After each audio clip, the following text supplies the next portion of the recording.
Hi welcome back to my YouTube channel. ನಾನು ನಿಮ್ಮ ಪ್ರೀತಿಯ ನಯನ ಸುರೇಶ್. ಇವತ್ತಿನ ವ್ಲಾಗ್ ಏನಪ್ಪ ಅಂತಂದರೆ, ಇವತ್ತು ತುಂಬ ದಿನ ಆದಮೇಲೆ ಹೊಲಕ್ಕೆ ಹೋಗ್ತಾ ಇದ್ದೀನಿ. ಯೂಶ್ವಲಿ ಹೋಗಲ್ಲ ಜಾಸ್ತಿನ, ಆದರೆ ಇವತ್ತು ಕೆಲಸ ಇರೋದ್ರಿಂದ ಹೋಗ್ತಾ ಇದ್ದೀನಿ. ನೋಡಿ, ಮಳೆ ಸೋನೆ ಬರ್ತಾ ಇದೆ, ಹಾಗಾಗಿ ಛತ್ರಿ ಇಟ್ಕೊಂಡಿದ್ದೀನಿ. ಅಕ್ಕ ಎಷ್ಟು ದಿನ ಆಯ್ತಕ್ಕ ನೀನು ನೋಡಿ ಚೆನ್ನಾಗಿದೆಯಾ ಅಕ್ಕ? ಟೈಮ್ ಬಂದು 7 ಏನೋ ಅನಿಸುತ್ತೆ.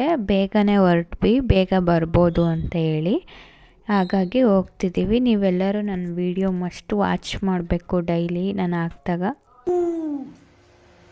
ಆ ಜಿಂಗ ಲಕ ಲಕ ಲಕ ಎಲ್ಲ ಏನು ಮಾಡ್ತಿದ್ದೀರಾ? ಬರ್ರ ಬರ್ರ ಬರ್ರ ಬರ್ರ ಬರ್ರ ಬರ್ರ ಸುಮ್ ಆ ಡಂಗನ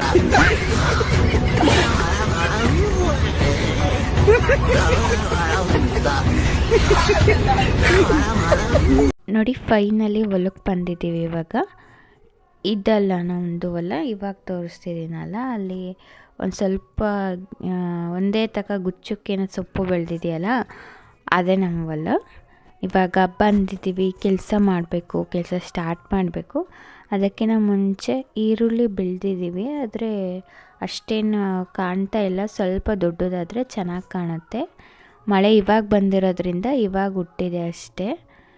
ನೋಡಿದ್ರಲ್ಲ ವೆದರ್ ಯಾವ ಥರ ಇದೆ ಅಂತಂದರೆ, ಮೋಡ ಆಗಿದೆ, ಸಖತ್ತಾಗಿದೆ ವೆದರು. ಗಾಳಿನೂ ಸಹ ಚೆನ್ನಾಗಿ ಬಿಸ್ತಿತ್ತು. ಫಸ್ಟ್ ಟೈಮ್ ಹೋಗ್ಬಿಟ್ಟಿದ್ದೀನಿ ನಾನು ಇವಾಗ ಈ ಕೆಲಸ ಮಾಡೋಕ್ಕೆ.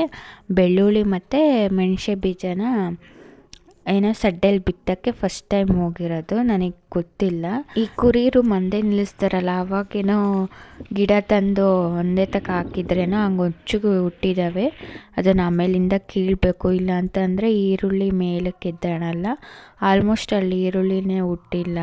ಇದು ಯಾರನ್ನೋ ಊಣಿದ್ದಾರೆ ಅನ್ಕೋಬೇಡ್ರಿ, ನಮ್ಮ ಹೊಲದ ಪಕ್ಕದ ಅಣ್ಣ, ಅವನಿಗೊಂಥರ ಹುಚ್ಚು, ಅವಾಗವಾಗ ಹಿಂಗೆ ಮಣ್ಣು ಹಾಕ್ತಿರ್ತಾನೆ.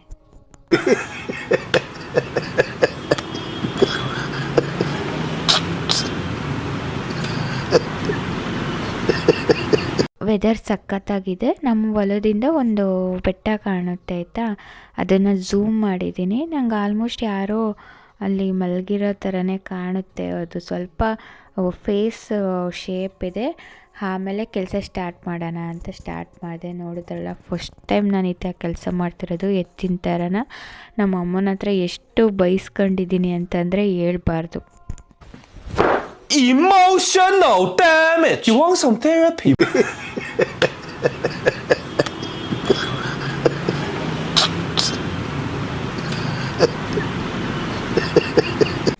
ಲೈನ್ ಕರೆಕ್ಟಾಗಿ ಬರ್ತಿಲ್ಲ ಅಂತ ಹೇಳಿ ಸಖತ್ತಾಗಿ ಬೈದಾಕ್ಬಿಡ್ತು ನಮ್ಮಮ್ಮ. ನಾನು ಹೆಂಗಮ್ಮ ಹೋಗ್ತಿದ್ದೀನಲ್ಲಮ್ಮ, ಸ್ಟ್ರೈಟಾಗಿ ಹೋಗು ಅಂತಿತ್ತು ನಮ್ಮಮ್ಮ. ಸ್ಟ್ರೈಟಾಗೆ ಹೋಗ್ತಿದ್ದೀನಲ್ಲಮ್ಮ, ನನಗೇನು ಕಾಣುತ್ತೆ ಅದ್ರದ್ದು ಲೈನ್ ಹೆಂಗೆ ಬರ್ತಾಯಿದೆ ಅಂದರೂ ಕೇಳಿಲ್ಲ. ತೋ ಅಂತೇಳಿ ಸಖತ್ತಾಗಿ ಬೈಸ್ಕೊಂಬಿಟ್ಟಿದ್ದೀನಿ. ಫಸ್ಟ್ ಟೈಮ್ ಮಾಡ್ತಿರೋದೆಲ್ಲ ನನಗೂ ಗೊತ್ತಿಲ್ಲ, ಹೊಸ್ದಾಗಿ ಎಕ್ಸ್ಪೀರಿಯೆನ್ಸ್ ಆಗ್ತಿದೆ. ಆಮೇಲೆ ಹೋಗ್ತಾ ಕಲ್ತ್ಕೊಳ್ಳೋಣ ಅಂತೇಳಿ ಆಮೇಲೆ ಹೋಗ್ತಾ ಸರಿ ಆಯಿತು. ಇಲ್ಲಿ ಕೆಳಗೆ 2 ಸಲ ಬೆಳ್ಳುಳ್ಳಿ ಬಿತ್ತಿದ್ದೀವಿ. ಆ ಕಡೆ ಈ ಕಡೆ ಸೈಡು ಮೆಣಸೆ ಬೀಜ ಬಿತ್ತಿದ್ದೀವಿ. ಒಂದು ಹೇಳಬೇಕು ಅಂದರೆ ಹೊಸ ಎಕ್ಸ್ಪೀರಿಯೆನ್ಸೇ ಅದು. ನನಗೇನು ಬರ್ತಿರಲ್ಲ, ಆದರೂ ತುಂಬ ಏನದು ಉಸಿರುಗಟ್ಟಂಗೆ ಆಗ್ತಾಯಿತ್ತು. ಯಾಕಂದರೆ ಫೋರ್ಸ್ ಹಾಕಿ ಎಳಿಬೇಕಿತ್ತಲ್ಲ, ಹಾಗಾಗಿ ನೆಲ ಬೇರೆ ಒಂದು ಸ್ವಲ್ಪ ಗಟ್ಟಿಯಾಗಿತ್ತಾ, ತುಂಬ ಫೋರ್ಸ್ ಹಾಕಿ ಎಳ್ದಿದ್ದೀನಿ. ಆವಾಗ ಅರ್ಥ ಆಯ್ತು ನನಗೆ, ನಾವು ಎತ್ತನ್ನು ಹೆಂಗೆ ಇದು ಮಾಡ್ತೀವಿ, ಪ್ರೀತಿಯಿಂದನೇ ನೋಡ್ಕೊಂಡಿರ್ತೀವಿ, ಬಟ್ ಅದಕ್ಕೂ ಕಷ್ಟ ಆಗುತ್ತಲ್ಲ ಅಂತ ಹೇಳಿ ನಾನು ಹಂಗೆ ಹೋದಾಗಲೇ ಗೊತ್ತಾಗಿದ್ದು. ಎಷ್ಟು ಬಾಯಾರಿಕೆ ಆಗ್ತಾಯಿತ್ತು ಅಂತೇಳಿ, ವೆದರ್ ಮೋಡ ಇತ್ತು ಅಂತೇಳಿ ನೀರು ತಗೊಂಡೋಗಿರಲಿಲ್ಲ. ಸಖತ್ತು ಬಾಯಾರಿಕೆ ಆಗ್ಬಿಡ್ತು ನನಗೆ ಆ ಥರ ಎಳ್ದಿದ್ದಕ್ಕೆ. ನೀರಿರಲಿಲ್ಲ. ನಮ್ಮಮ್ಮ ಏನು ನೀರು ತಗೊಳ್ತೀಯ, ಮತ್ತು ಬರೋದಲ್ಲ ಬಾ ಅಂತ ಹೇಳಿದ್ದಕ್ಕೆ ತಗೊಂಡೋಗಿರಲಿಲ್ಲ. ಸಖತ್ತು ಬಾಯಾರಿಕೆ ಆಗಿತ್ತು. 2 ಲೈನ್ ಮಾತ್ರ ಈ ಥರ ಹೋಗಿದ್ವಿ.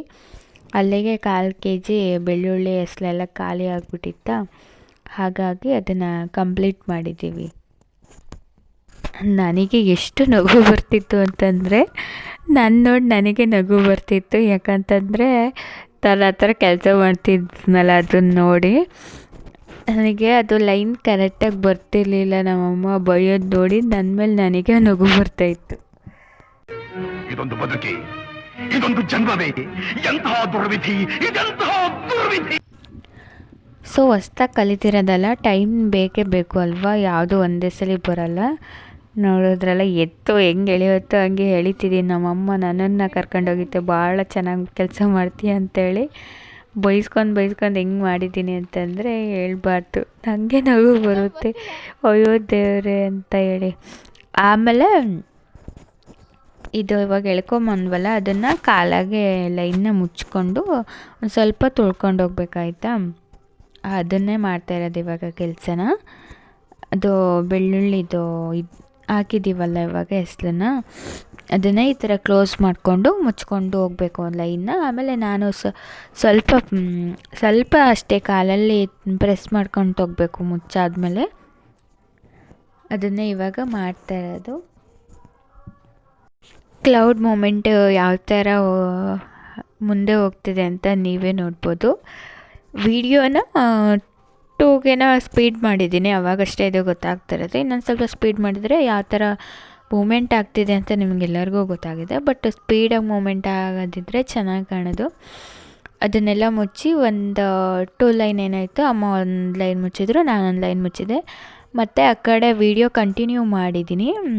ಬಟ್ ಏನಪ್ಪ ಅಂತಂದರೆ ನಾನು ಇದರಲ್ಲಿ ಡಿಪ್ರೆಷನಲ್ಲಿ ವಿಡಿಯೋ ಆನ್ ಮಾಡೋದೇ ಮರ್ತೋಗ್ಬಿಟ್ಟಿದ್ದೀನಿ. ಸ್ವಲ್ಪ ಡಿಪ್ರೆಷನ್ ಅಲ್ಲಿ ಇದ್ದೀನಿ, ಸೀರಿಯಸ್ ಆಗಿ ನಾನು ಡಿಪ್ರೆಷನ್ ಅಲ್ಲಿ ಇದ್ದೀನಿ. ನನಗೆ ಆಗ್ತಾ ಇಲ್ಲ ಇರಕ್ಕೆ, ಒಂಥರ ಮರೆಯಕ್ಕೆ ಆಗ್ತಾ ಇಲ್ಲ. ಈ ತರ ಇನ್ಸಿಡೆಂಟ್ಸ್ ಆಯ್ತಲ್ಲ ನನ್ನ ಜೀವನದಲ್ಲಿ ಅಂತ. ಹುಟ್ಟದಾಗಿದ್ದ ಸಾಯ ತಕ ಬೋಡಿ ನೋವಲ್ಲೇ ಆಗೋಯ್ತಲ್ಲ. ಒಬ್ರು ಒಳ್ಳೇದ್ ಮಾಡ್ಬಿಟ್ಟು ನಾನು ಕೆಟ್ಟೋಲ್ಲ.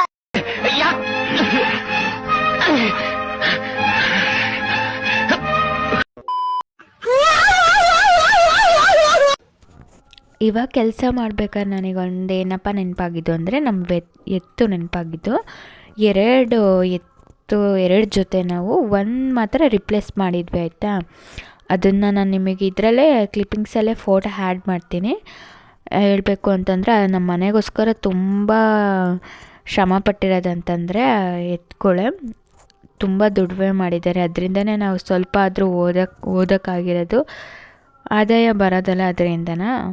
ಹಾಗಾಗಿ ನಮ್ಮ ಎಜುಕೇಷನಿಗೂ ತುಂಬ ಹೆಲ್ಪ್ ಆಗಿತ್ತು. ನಾವು ಫೋಟೋ ಮಾಡಿ ಇಟ್ಕೊಂಡಿದ್ವಿ ನಮ್ಮ ಎತ್ತಿಂದು.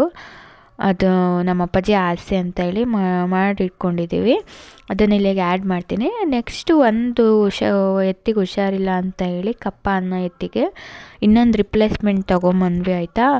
ಅದು ಬಂದಾದಮೇಲೆ ಹೇಳಬೇಕು ಅಂದರೆ ಆ್ಯಕ್ಚುಲಿ ಆಗಲೇ ಇಲ್ಲ. ಒಂದೊಂದು ಕಾಲ್ಗುಣದಿಂದನೂ ಆ ಥರ ಆಗುತ್ತೆ ಅಂತ ಹೇಳಿದರು. ಏನೋ ನೆಗೆಟಿವಿಟಿ ಅದರ ಹಿಂದ್ಗಡೆನೇ ಬಂದಿದೆ ಅಂತ ನಮಗೆ ಆ್ಯಕ್ಚುಲಿ ಲೇಟಾಗಿ ಗೊತ್ತಾಗಿತ್ತು. ಹಾಗಾಗಿ ನೀವು ಏನೇ ತರಬೇಕಿದ್ರೂ ಕೇಳಿ ಎಲ್ಲ ಮಾಡಿ ತಿಳ್ಕೊಂಡು ತೊಗೊಂಬಂದ್ರಿ, ಸುಮ್ಮನೆ ತೊಗೊಂಬರ್ಬೇಡ್ರಿ. ಯಾಕಂತಂದರೆ ಒಂದರಿಂದ ಒಳ್ಳೆಯದಾಗುತ್ತೆ, ಹಾಗೆ ಒಂದರಿಂದ ಕೆಟ್ಟದ್ದು ಸಹ ಆಗುತ್ತೆ. ಹಾಗಾಗಿ ಆಮೇಲೆ ಅದನ್ನು ಮಾರಿಬಿಟ್ವಿ. ತುಂಬ ದಿನ ಏನಿರಲಿಲ್ಲ. ಆವಾಗಿಂದ ನಮ್ಮ ಮನೇಲಿ ಎತ್ತೇನಿಲ್ಲ. ಫಸ್ಟಿಂದ ನಮ್ಮ ಮನೇಲಿ ಎತ್ತೇ ಇತ್ತು. ಇವಾಗ ಮೆಣಸೆ ಹಣ್ಣು ಮತ್ತು ಬೆಳ್ಳುಳ್ಳಿ ಹಾಕಿದ್ದೀವಲ್ಲ, ಅದು ಲೈನ್ನ ಈ ಥರ ಕ್ಲೋಸ್ ಮಾಡಿ ಕಾಲಲ್ಲಿ ಪ್ರೆಸ್ ಮಾಡ್ಕೊಂಡು ಹೋಗ್ಬೇಕು. ಹಂಗೆ ಜಾಸ್ತಿ ಪ್ರೆಸ್ ಮಾಡಲಿಲ್ಲ, ಹಾಗೆ ನಿಧಾನಕ್ಕೆ ಮೇಲೆ ತುಳಿಬೇಕು. ಆವಾಗ ಚೆನ್ನಾಗಿ ಹುಟ್ಟುತ್ತೆ ಅದು. ಫುಲ್ಲು ಆ ಕಡೆ ಮತ್ತು ಈ ಕಡೆ ಕೆಳಗೆ 2 ಲೈನ್ ಹಾಕಿದ್ದೀವಿ. ಇವಾಗ ಅದನ್ನೆಲ್ಲ ಫುಲ್ ಕ್ಲೋಸ್ ಮಾಡಿಕೊಂಡು ಈಗ ಮತ್ತೆ ಏನು ಕೆಲಸ ಇಲ್ಲ. ಆ ಸಾಸಿವೆ ಗಿಡ ಒಂದು ಕೀಳೋದೊಂದು ಕೆಲಸ ಇದೆ ಅಷ್ಟೇ, ಅಷ್ಟು ಬಿಟ್ಟರೆ ಮತ್ತೇನಿಲ್ಲ. ಇದನ್ನು ಮುಗಿಸ್ಕೊಂಡು ಬೇಗ ಮನೆಗೆ ಹೋಗೋದು ಅಷ್ಟೇ ಇರೋದು ಇವಾಗ. ಆಗಲೇ ನಾನು ಜಾಸ್ತಿ ಕಾಲಲ್ಲಿ ತುಳಿಲಿಲ್ಲ, ಹಂಗೆ ಮಣ್ಣು ಹಾಕ್ಕೊಂಡು ಹೋಗಿದ್ನಲ್ಲ. ಈಗ ಅದನ್ನೇ ತೊಳ್ಕೊಂಡು ಬಂದೆ. ಹಾಗೆ ಹಾಡು ಹೇಳ್ಕೊತ ಸುಮ್ಮನೆ ನಾನೊಬ್ಬಳೇ ಕೆಳಗೆ ಬಂದು ಇವಾಗ ಸಾಸಿವೆ ಗಿಡ ಹೇಳಿದ್ನಲ್ಲ, ಅದು ತುಂಬ ಆಗಿಬಿಟ್ಟಿದ್ದಾವೆ. ಹಾಗಾಗಿ ಅದಷ್ಟು ಕಿತ್ಬಿಟ್ಟು ಇವಾಗ ಅದನ್ನು ಮನೆಗೆ ಹೋಗಬೇಕು. ಕಳೆ ಎಲ್ಲ ಇದೇ ಥರನೇ ಕೀಳೋದು. ಮಣ್ಣು ಒಂದು ಸ್ವಲ್ಪ ಹಸಿ ಇತ್ತಲ್ಲ, ಹಾಗಾಗಿ ಸ್ಟ್ರೈನ್ ಅನಿಸಲ್ಲ, ಬೇಗ ಬಂದುಬಿಡುತ್ತೆ ಕಳೆ. ಇದು ನೋಡ್ರಿ ಹುಳ ಆಗಿಬಿಟ್ಟಿದೆ ಅನಿಸುತ್ತೆ ಸಾಸಿವೆದು ಗಿಡ. ಹಾಗಾಗಿ ಫುಲ್ಲು ರಿಮೂವ್ ಮಾಡಿದ್ವಿ. ಈರುಳ್ಳಿ ಇದಾಗಲ್ಲ, ಈರುಳ್ಳಿ ಮತ್ತೆ ಬೆಳೆಯಲ್ಲ, ಅಲ್ಲಿ ಹುಳ ತಿಂದ್ಬಿಟ್ಟು ಹಾಳಾಗುತ್ತೆ ಅಂತೇಳಿ ಇವಾಗ ಅಷ್ಟೇ. ಇದನ್ನು ಕಿತ್ತಾದ ತಕ್ಷಣ ಮನೆಗೆ ಹೋಗೋದು. ಇವತ್ತು ಹೊಲ್ದಲ್ಲಿ ಕೆಲಸ ಮುಗ್ದಿದೆ.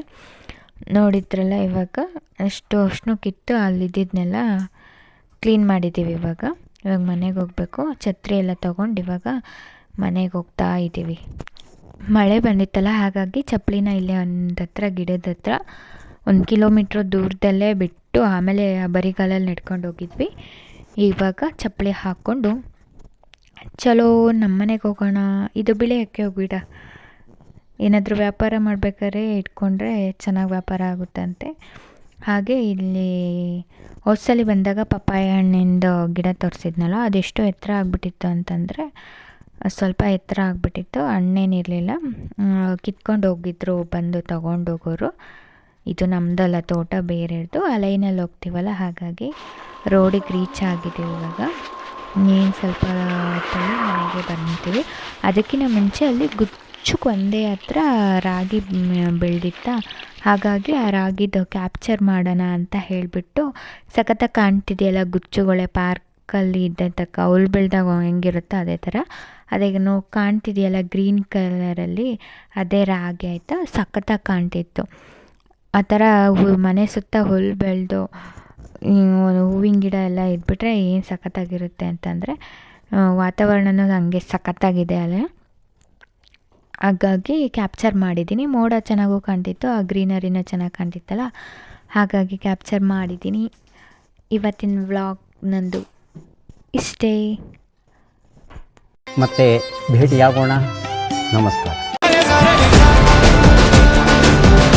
ಈ ವಿಡಿಯೋ ನಿಮ್ಗೆ ಇಷ್ಟ ಆದರೆ ಲೈಕ್ ಮಾಡಿ, ಶೇರ್ ಮಾಡಿ, ಕಮೆಂಟ್ ಮಾಡಿ, ಹಾಗೆ ಸಬ್ಸ್ಕ್ರೈಬ್ ಮಾಡ್ಕೊಂಡು ನಾನು ನೋಡೋದನ್ನ ಮಿಸ್ ಮಾಡಬೇಡಿ. ಇದೇ ರೀತಿ ಸಪೋರ್ಟ್ ಮಾಡ್ತಾಯಿರಿ. Thank you for watching. Bye.